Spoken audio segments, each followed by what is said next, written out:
Olá, sejam bem-vindos mais uma vez à nossa unidade da disciplina. Essa é a unidade 2. Nossa aula passada foi uma aula extensa, não foi? Que vocês precisaram assistir. Hoje a nossa aula será um pouquinho mais concisa, em relação à primeira. Hoje a nossa unidade é intitulada sobre fatores extratextuais e intratextuais na tradução e na interpretação. Essa unidade refere-se que existem elementos fora do texto e existem elementos dentro do texto a ser traduzido. Conhecer quais são esses elementos e como que ele interfere tanto no texto quanto na tradução e interpretação. Então, vamos lá.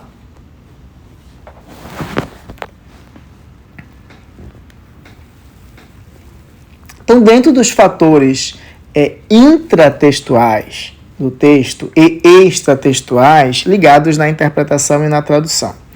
Dentre muitas divisões e subdivisões, para uma melhor didática, tem-se essa que, devido ao produto a ser traduzido ou interpretado em extratextuais e intratextuais. Então, vamos lá. Primeiramente, a gente tem os fatores extratextuais. E o que seriam os fatores extratextuais?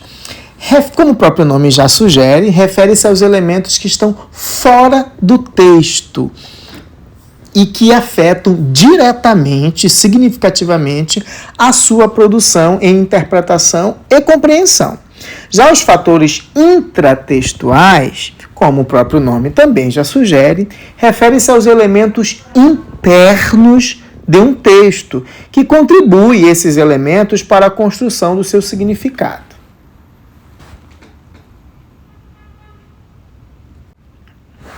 Então, para a gente começar, iniciaremos falando sobre os fatores extratextuais, aqueles que estão fora do texto. Dentre muitos fatores, eu seleciono 5 para conversar com vocês. O primeiro refere-se ao perfil do emissor, quem produziu esse texto. O segundo, ao receptor e público-alvo. O terceiro refere-se à intenção e motivo.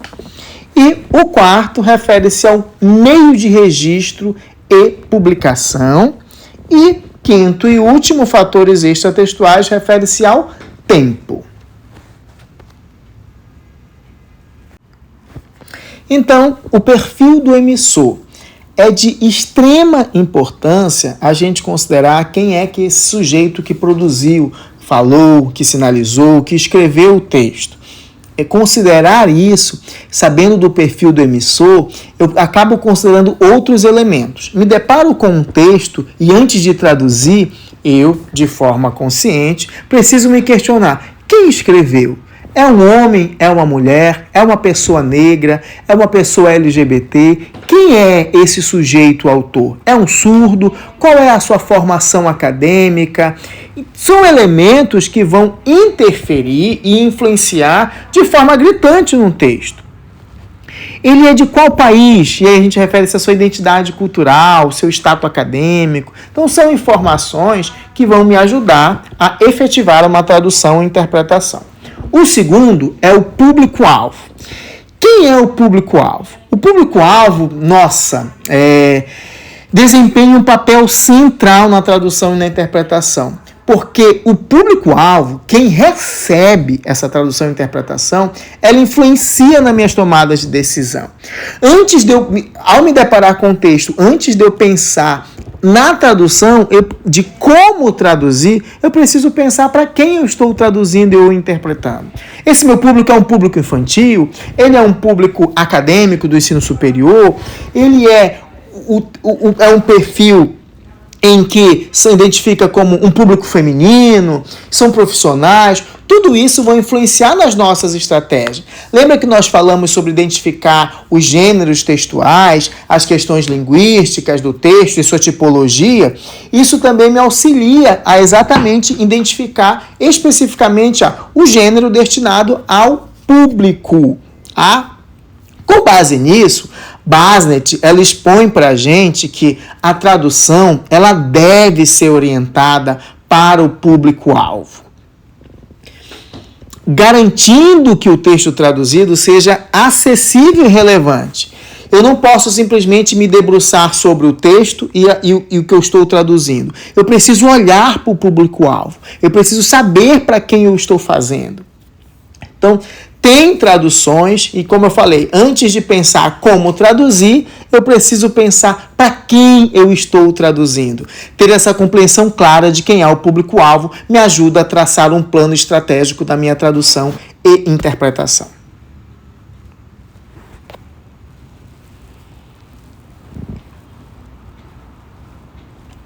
O nosso terceiro refere-se aos fatores extratextuais, refere-se à intenção e motivo.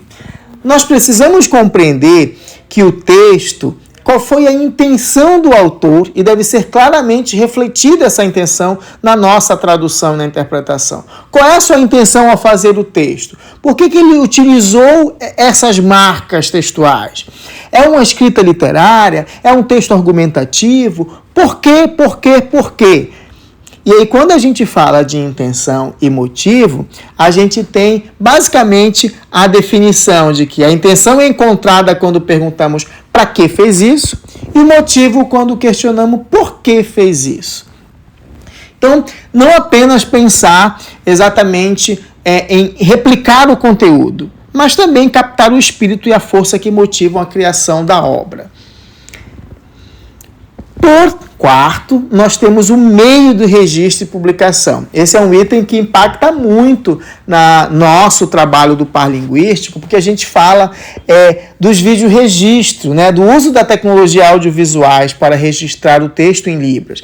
Esse texto, eu tenho que me questionar, ele vai ficar disponível aonde? Vai ficar disponível na internet? Vai estar nas redes sociais? Ele é um material que vai ser disponibilizado em algum dispositivo e ser colocado na biblioteca da escola? Eu preciso pensar nessas coisas porque isso vai me ajudar. Por exemplo, é um material para a criança. Conhecer o perfil, dá para usar de repente um grupo de sinais. É a nível nacional, então eu preciso pensar em outras estratégias de como registrar esse material que vai ter uma abrangência muito maior a nível nacional.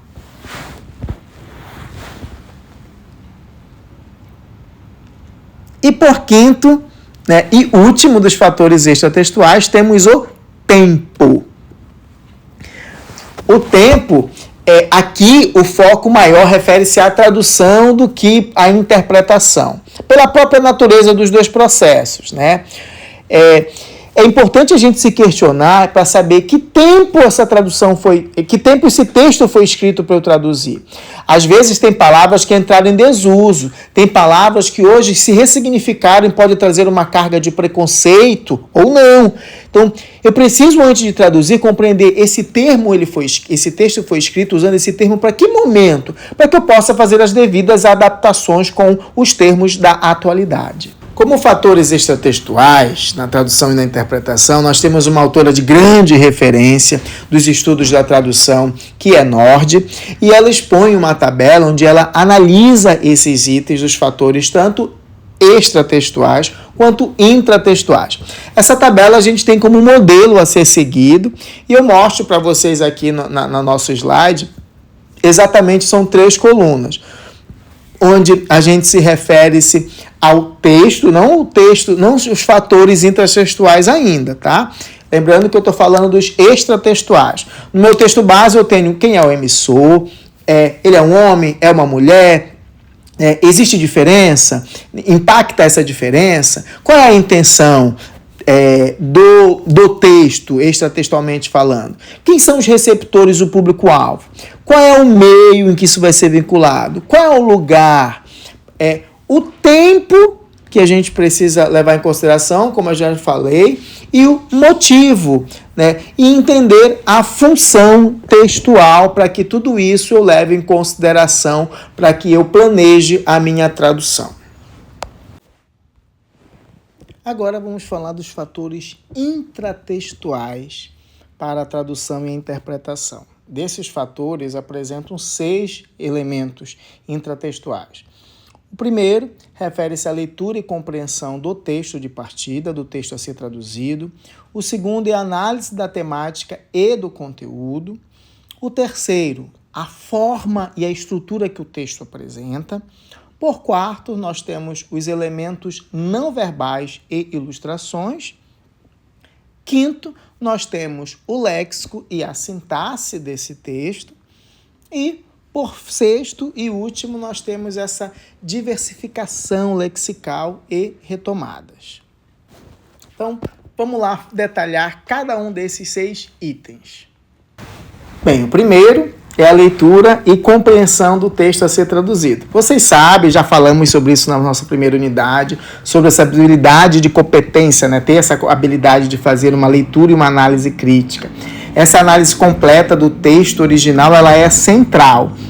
Em Libras, assistir os vídeos dos textos originais, se possível, consultar o autor para esclarecer alguma dúvida sobre esses conteúdos, sobre a estrutura. Isso é para esclarecer e melhorar a tradução. Já quando o texto refere-se a um texto na escrita da língua portuguesa, acima de qualquer estratégia, lembre-se que um tradutor é um exímio leitor. Ele precisa fazer uma leitura minuciosa sobre isso. O segundo fator refere-se à análise da temática e do conteúdo. Esse tradutor, nós tradutores, precisamos compreender, através da análise, a temática e a densidade desse conteúdo. Isso vai nos ajudar a manter a coerência e a unidade do texto traduzido. Se eu tenho um texto que fala especificamente, que fala sobre preconceito, e aí eu preciso pensar que se de repente o autor é um sujeito negro, muito provavelmente estamos falando de um preconceito com um termo relacionado ao racismo. Então são estratégias muito específicas na língua de sinais que isso precisa estar muito mais claro e a gente buscar essas estratégias para alcançá-las. Até porque o português ele apresenta um pouco mais desse eufemismo, né? Algumas estratégias da língua para não deixar tudo muito claro, coisa que a língua de sinais não faz. A Libras tem, por natureza, ser muito mais direta nas informações. Então, pensar sempre em capturar essas nuances e esses detalhes, né, do texto original é muito importante. No terceiro, a gente fala especificamente sobre a forma e estrutura do texto. A estrutura do texto, tanto em Libras quanto em língua portuguesa, ela pode influenciar a gente em diversas formas. Tá? A gente tem que pensar como é que a gente vai organizar a estrutura da tradução com base na estrutura do texto de partida. Se o texto ele apresenta uma ordem cronológica, em língua de sinais a gente vai precisar manter essa ordem respeitando, sem ter toda esse perigo a correr mexendo nas ordens dos fatos. E aqui a gente acrescenta, né, com ênfase na estrutura dos conteúdos e, para o quarto, fatores intratextuais, nós temos os elementos não verbais e ilustração. Nesse caso, a gente precisa pensar muito sobre a questão da modalidade da língua de sinais. E aí eu falo como expressões faciais, gestos, né, que precisam ser descritos e representados adequadamente na tradução.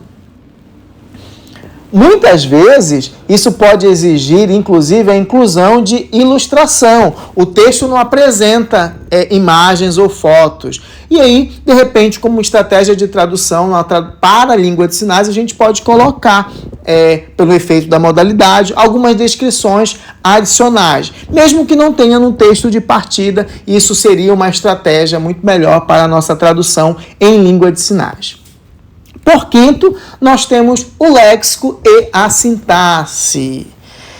Pensar no léxico e na sintaxe significa que a gente está pensando, inclusive, nessas inúmeras questões terminológicas, né, e de como que a gente vai adaptar o léxico ao gênero textual em questão, utilizando termos técnicos, jargões apropriados, trata-se de um texto formal ou informal, expressões idiomáticas, metáfora. Isso é muito importante da gente fazer a manutenção daquilo que está num texto de partida para o nosso texto de chegada. E sempre que possível consultar textos paralelos para ajudar essa nossa tradução. Por sexto, nós temos a diversificação lexical e retomada. Precisamos gerenciar as referências internas, né? Adaptar esse vocabulário, né? É importante para refletir as nuances. O português ele tem como estratégia, de repente, o uso de sinonímia. E como é que eu vou fazer isso analisando e percebendo para que eu possa manter uma diversificação para a minha tradução também? Então, apresento para vocês a tabela, como a gente falou no início, quando apresentamos o extratextuais da autora Nord, onde ela expõe para nós especificamente sobre os fatores intratextuais para a tradução e interpretação. Além dos que a gente já sabe, falamos dos 6, ela põe especificamente aqui nas colunas, né, de como a gente tem o texto base, a transferência e o texto-alvo. E nessa transferência ela refere-se aos problemas de tradução que podem surgir e quais são as estratégias. Então a gente tem aqui tema, conteúdo, pressuposições, composição, elementos não verbais, temos o léxico, a sintaxe e elementos suprassegmentais. Esse é um modelo que Nord propõe, em que a gente segue como uma excelente estratégia para que a gente, de fato, compreenda o texto de partida e consiga fazer a reformulação intralingual para a língua de sinais ou para a língua portuguesa. Nossas considerações finais, como eu falei para você, a nossa unidade 2 seria bem sucinta. Com base em Nord, ela sempre fala que no ensino de tradução, precisamos seguir 3 grandes princípios importantíssimos. O primeiro é o princípio da transparência. Deixar tudo muito claro que a gente vai entender e resolver esses problemas da tradução. O segundo refere-se ao princípio da autenticidade, que implica usar textos reais e relevantes para a nossa prática profissional. E quando a gente fala disso, de textos reais, a gente não pode estar trabalhando com exemplos utópicos, situações ou simulações de textos que a gente nunca vai se deparar com o mercado de trabalho. Precisamos trabalhar e praticar com textos reais para melhorar o nosso conhecimento. Tá? E, por terceiro princípio, orientado por Nord, que eu apresento nas nossas considerações finais, é o princípio da comunicabilidade, que requer que os textos sejam apresentados de uma forma que se aproxime da situação comunicativa original. E aí eu finalizo lembrando a gente com 5 dicas. A função que o texto traduzido deve cumprir é tal qual a função do texto de partida. Quem vai ler o meu texto traduzido? Está em língua de sinais? Ao passar o texto para português, quem vai ler? O texto está em português e quando eu sinalizar, quem vai assistir? Qual é o perfil desse meu público-alvo? O terceiro é quando e onde o texto traduzido será recebido. Vai ser numa escola, vai ser numa universidade, vai ser numa associação, tá? Que dia? É num evento festivo? Isso são questões que vão nos influenciar no processo tradutório. O quarto é o meio pelo qual o texto será traduzido e transmitido, né, que é o tipo de registro. E o quinto, que a gente falou, é o motivo pelo qual o texto está sendo produzido e eu identificar isso de forma muito clara, através de uma análise crítica, me apropriar disso e deixar isso estrategicamente posto na minha tradução. Essas são as referências que nós utilizamos e é importante lembrar que qualquer texto, quer seja escrito ou texto falado, texto sinalizado, ele vai sempre apresentar elementos intratextuais ou elementos extratextuais. E os dois, eles impactam diretamente na minha prática, pois eu preciso analisá-lo para fazer uma melhor tradução e interpretação. Obrigado pela atenção da nossa segunda aula. Nos encontramos na unidade 3 da próxima aula. Até mais!